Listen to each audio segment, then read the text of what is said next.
थाना प्रभारी की मौत में महिला एंगल। जिस महिला सिपाही ने दी सूचना उसी पर दर्ज हुआ मुकदमा। सुसाइड या हत्या, सस्पेंस में उलझी पुलिस।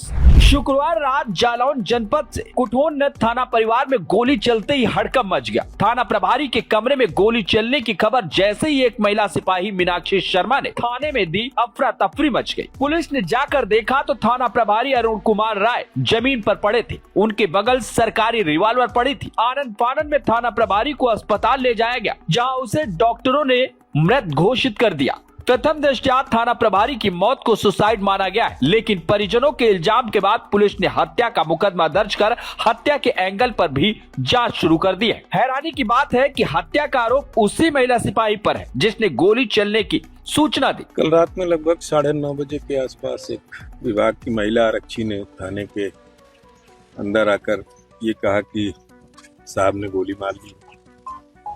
इस पर जब थाना स्टाफ हमारा वहाँ SHO श्री अरुण कुमार राय के आवास पर पहुंचा तो उनकी डेड बॉडी मच्छरदानी के अंदर ये पड़े हुए थे। मच्छरदानी के अंदर उनको तत्काल चिकित्सीय सुविधा हेतु CHC ले जाया गया।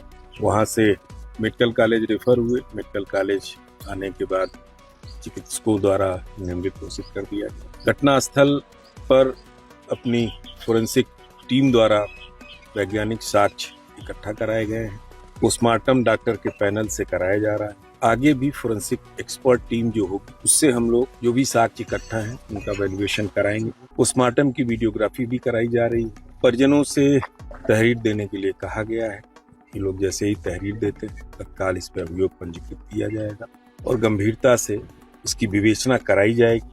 जो भी साक्ष्य आएंगे, मैंने आपको बताया कि महिला आरक्षी ने ही थाने पर आकर ये कहा कि साहब ने गोली मार दी। उस महिला आरक्षी के भूमिका की भी जांच की जा रही है। सभी पहलुओं पर मैं स्पष्ट किया कि सभी पहलुओं पर विवेचनात्मक कार्रवाई की जाएगी। जो भी साक्ष्य आएंगे उस साक्ष्य के हिसाब से आगे की वैधानिक कार्रवाई सुनिश्चित। सर, महिला आरक्षी कहाँ पर तैनात थी, ये कुछ क्लियर हुआ? अभी विवेचना चल रही है। जैसे होगा उसको हम लोग आपको समय के साथ जो भी साक्ष्य आएंगे साझा। मौत की खबर सुन परिजनों का रो रो कर बुरा हाल हो गया। थाना प्रभारी की पत्नी की तहरीर पर मुकदमा लिखा गया। भतीजे ने बताया कि चाचा की हत्या हुई है, निष्पक्ष जांच कर असली आरोपी को ढूंढना चाहिए। चाचा है, सगे चाचा है। हम लोग को जानकारी हुई मीडिया के माध्यम से। हम लोग की घर पे बात हुई थी इनकी रात के 9 बजे।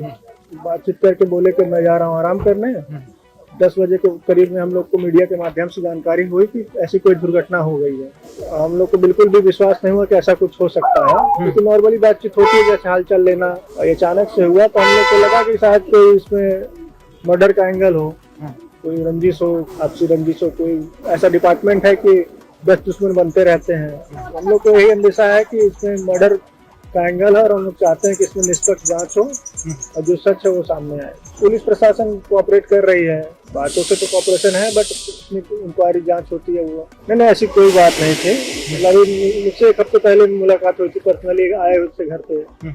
नॉर्मली यही सब चीजें, क्या चल रहा है जीवन में, ये सब चीजें, पढ़ाई लिखाई की बातचीत की। ऐसा कुछ मुझे लगा नहीं कि ऐसा कोई एंगल है कि सुसाइड का। मुझे बिल्कुल भी एंगल नहीं नजर आता है। मुझे अंदेशा है कि इसमें कोई थर्ड पार्टी इन्वॉल्व है।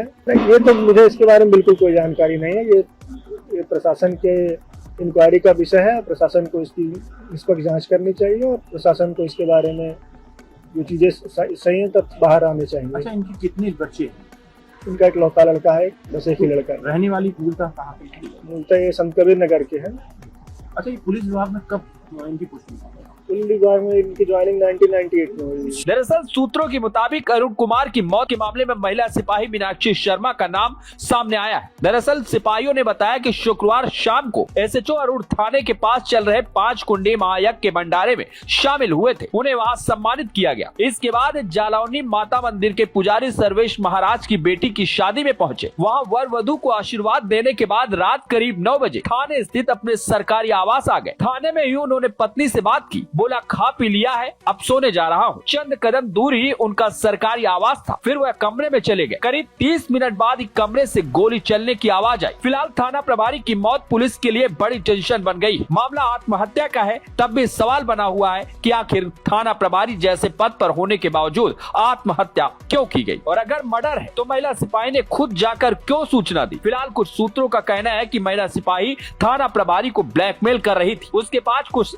उसके पास कुछ ऐसा सबूत था जिससे थाना प्रभारी डरे हुए थे। हालांकि इस इल्जाम की पुष्टि पुलिस ने अभी नहीं की है। सच क्या है जांच में तय होगा। Bureau report, NDTV Bharat. देश दुनिया की ताज़ा तरीन खबरों से रूबरू होने के लिए सब्सक्राइब कीजिए आपका अपना चैनल NDTV भारत।